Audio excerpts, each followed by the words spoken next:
Hello guys, kumusta? Welcome to J. Ruiz Talks at Sentro Artista, kwentuhan at kapihan kasamang ilang personalidad at mga influencers ng bayan. Ako po ang inyong host, si J. Ruiz. At sa episode na ito, makakasama natin ang isang established artist. Ang pangalan niya po ay walang iba kundi si Mr. Nino Odosis. Okay, Magandang nagsimula sa pagpipintura. Ako, maaga akong namulat sa, yun nga, pagpipinta. Naging, nung bata ko, yun talaga yung naging source of income ko. Okay. Yun yung bumuhay sa akin, yun din yung ginamit kong pamamaraan para makapag-aral. Talaga? Anong edad to? Age of 10, natuto na ako mag-paint. Tapos binabayaran ka na para sa mga obra mo? Commission. Yung mga nag-start yung sa parang school project. Okay. Tapos, syempre, pabarya-barya lang para may panggasto sa araw-araw. Sino bumibili ng mga ganon? Usually, yung mga kakilala, either mga teacher, mga kapitbahay. Oh. Nag-start lang tayo sa pinaka, parang murang, low-cost lang na painting. Like Tapos, magkano? yung dati nga, binibenta ko yung painting ko, 50 pesos. 50 pesos Talaga? lang. Oo. Tapos? Ayun, tuloy-tuloy lang. Yun nga, mural. Halos lahat ng mga public school sa Cavite. Taga Cavite kasi ako nung una. Okay. Tapos yun, puro mural lang. Usually, mga kliyente ko, puro teacher, principal. Hanggang sa yun na nga, nag-try ako mag-join ng mga competition. Okay. Yun, painting. Yun talaga, doon ako yun yung naging mas, parang naghubog sa akin. Art competition. Tapos lately lang din ako nag-exhibit. May naging mentor ka sa pagpipintura? Wala. Ang simula mo, una, lapis muna. Yun, puro lapis. Tapos, paintbrush. Yun. Wala akong naging mentor. Naging self-taught. Talaga? Aral ka ba? Nakapag-aral ka? Nakatapos ako ng high school graduate. Okay. Ano yung una mong painting na nagpasikat sa'yo talaga? Na nakilala ka sa buong Pilipinas? Yun nga, nung time na yon, meron akong isang ginawang painting na nag-viral. Yun, ang title yun is Biyaheng Langit. Biyaheng Langit. Okay. Ang image yun is mga patay na personalidad na kilala sa Pilipinas. Like artista, politician, comedian, yun. So, ang image yun is ang jeep, lahat sila doon nakasakay. Tapos ang driver, si Jesus. So, parang para sa akin, version ko siya ng ng Last Supper. Okay, okay. Parang natatandaan ko nga, ito yung mga nakasakay sila sa jeep, Mga artistang namayapa na. Tapos si Jesus yung nagdadrive. Actually, entry ko siya sa isang art competition sa AAP, sa GSIS. Hindi siya pinalad na manalo. Pero nung one time na nag-opening yung exhibit namin doon, maraming nakakapansin, pinipicturean nila. Ikaw, gaano kahirap yung pinagdaanan mo bago mo marating na maging isang established artist? Kasi kanina nag-uusap tayo, sabi mo galing ka sa wala. Pinaaral mo sarili mo sa pamamagitan ng iyong talent. Angkin talent yan, di ba? Pinanganak ka na magaling magpintura.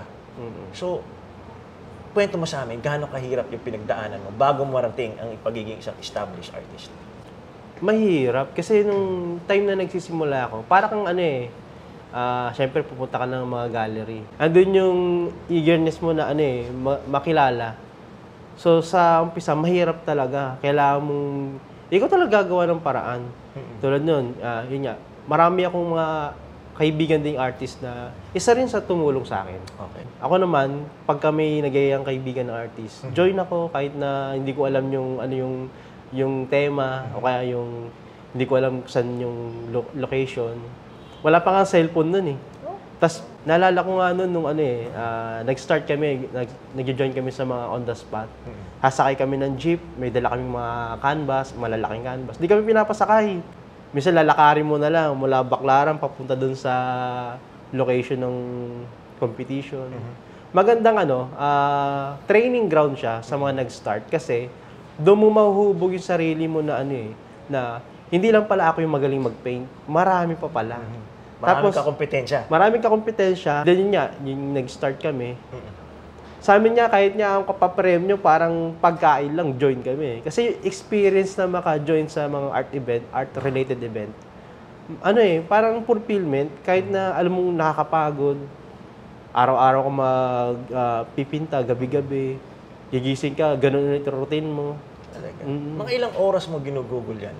For example, nung bata ka pa, ilang oras ka nagpipintura, ilang oras ka sa isang araw? Noon, talaga, whole day.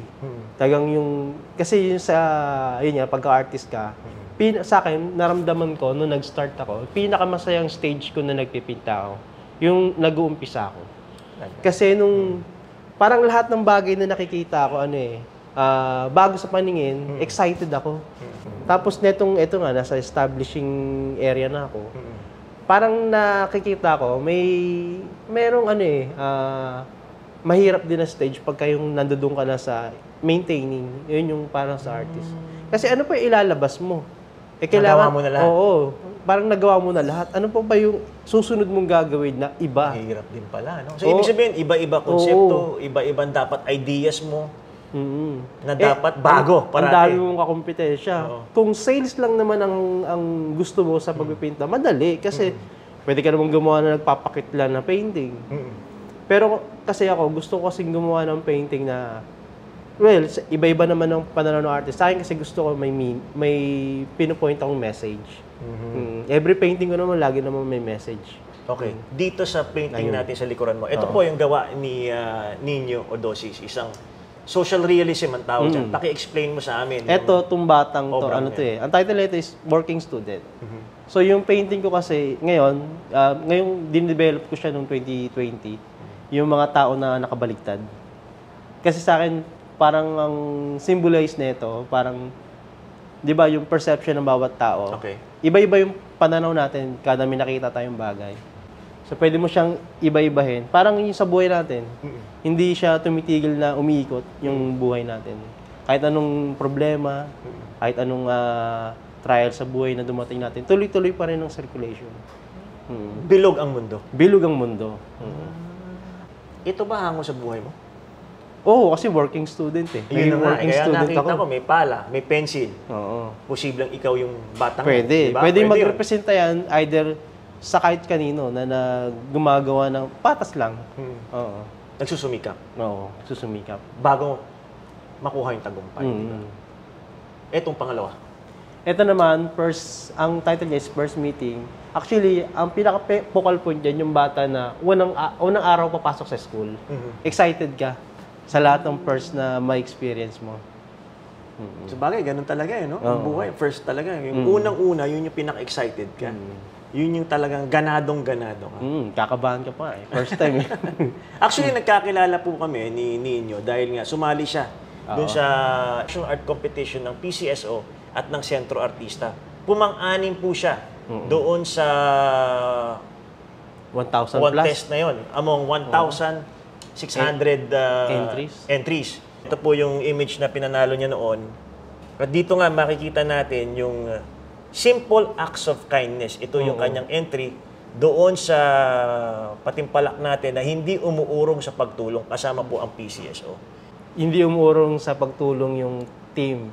So ano ba yung bagay na pwede mong iregalo? Ayun. 'Di ba? Sa tao. 'Di ba yung simple act? Yun nga, yung pwede magwalis ka lang, mag-abot ka lang ng pagkain, tulungan mo lang magbuhat. Simple act. Pero sa ibang tao, malaking impact. Malaking bagay na. Malaking bagay. Pwedeng baguhin mo yung pananaw niya sa isang tulong mo lang na hindi pala, parang kahit sino, pwede mong tulungan. Actually, ano naman ang nabago sa buhay mo? Natulungan mo ba yung pamilya mo? Naiangat mo ba sila? Napapakain mo ba sila 3 beses isang araw ngayon? Kumpara noon? Ayun, nabibili ko na yung kahit anong gusto ko. Napoprovide ko yung pangangailangan ng pamilya ko. And then, nakakatulong na rin ako sa mga kaibigan kong artist din. At saka, kasi ngayon, meron akong maliit lang na negosyo na yun nga. Ano tong negosyo? Nagtitinda kami ng art materials. Nagtuturo kami magpinta sa mga bata. So yun, marami akong mga kaibigang artist na yun yan, nagsisimula pa lang, wala silang source of income. Okay. Kasi di naman biro yung pagpipinta. Mag-i-invest ka ng materials. Oras. Effort, di ba? So, may mga ganun. Wala silang, gusto nilang kumita sa pamamaraan ng pagpipinta. Pero mahirap. Kasi hindi naman lahat ng tao gusto agad yung painting mo. So sa akin, bilang medyo nakakaluwag naman kahit pa paano, meron akong mga kaibigan na natutulungan ko na magtrabaho sa akin para tulungan ako doon sa negosyo na ginagawa namin. Yun, malaking bagay yung art sa akin na binago ko. Perception, lifestyle, yun nga, yung pakikipagkapwa sa mga kaibigang artists, dealing with collectors, sa mga professional katulad nyo po sa gallery. Maraming binago siya. Hinubog talaga ako ng art na kung ano ko ngayon. At binubuhay ka pa ng art? Binubuhay ako ng art. Hindi lang ikaw, kundi buong pamilya Buong pamilya ko. And then, meron din mga invite sa ibang bansa na show.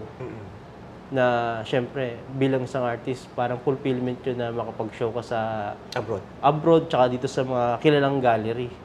Anong nangyari sa kamay mo? Napansin ko, ito. Ito, puputol ako ng ng mga kahoy. Kaya ako, aminado ako, workaholic ako. So, yung machine na madalas kong ginagamit, 5 years na sa akin yun. Kampante na akong lagi ko siyang ginagamit. May instance kasi na sobrang kampante mo, hindi mo na inaano yung safety. Dahil alam mong, kaya mo eh. Ang ginawa ko yung circular saw, binaligtad ko siya. Ouch. Tapos, maliit lang akong piraso ng kahoy na pinutol. Tapos, yung maliit na piraso na naputol, sumiksik sa blade. Yung blade na yon, bumagal yung ikot ng machine, pumitik, parang kickback. So, nakabaligtad lang yung machine, hindi ko siya ini-screw. Parang pumitik siya, parang gumanon siya. Nasagi siya ng kamay ko. Para kasing na-realize ko, gusto ko pang mabuhay ng matagal. Gusto ko pang marami pa akong mapulpil.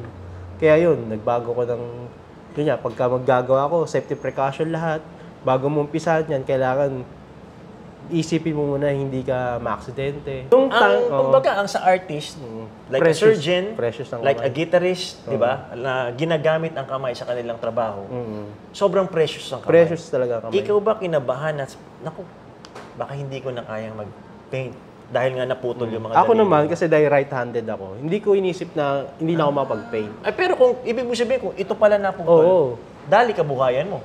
Talaga. Pero, nung naputol to, nasa presence of mind ako, alam ko yung gagawin ko eh. Binalot ko siya ng basang apron, tapos diretso kami hospital. Ba yan? May mga bagay ako na simple ko lang ginagawa noon, pero ngayon hindi ko magawa. Parang may slight depression ako na parang hindi ko na hata kaya mag-paint. Medyo natigil ako noon. Mga 1 month akong hindi nag-paint.